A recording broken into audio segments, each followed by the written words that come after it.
শীতকাল মানেই কিন্তু নানান রকমের রান্না, তাই ভাবলাম আজ তোমাদের সাথে শেয়ার করি ফুলকপির রোস্ট। আমি এখানে আলু দিয়েছি, তোমরা সেটা ছাড়াও করতে পারো। প্রথমে আমি ফুলকপিগুলো একটু ভাপিয়ে নিয়ে লঙ্কা, হলুদ, নুন দিয়ে ভালো করে ভেজে নিয়েছি। আর দুটো পেস্ট বানিয়ে নিয়েছি। একটা পেস্টে আছে কাজু বাদাম, পোস্ত আর চালমগজ, আর আরেকটাতে টমেটোটা পেস্ট করে নিয়েছি।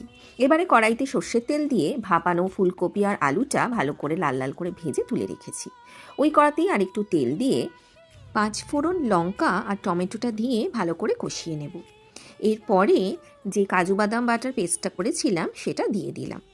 এটা দিয়ে ভালো করে কষানোর পরে এক এক করে মশলা, লঙ্কা গুঁড়ো, হলুদ গুঁড়ো, একটু সামান্য নুন, চিনি, জিরে গুঁড়ো, ধনে গুঁড়ো আর একটু গরম মশলা দিয়ে ভালো করে নাড়াচাড়া করে কপি দিয়ে ভালো করে কষিয়ে নামিয়ে নিলেই রেডি। নামানোর পরে ধনেপাতা, কাসুরি মেথি আর একটু ঘি ছড়িয়ে দিলেই রেডি ফুলকপির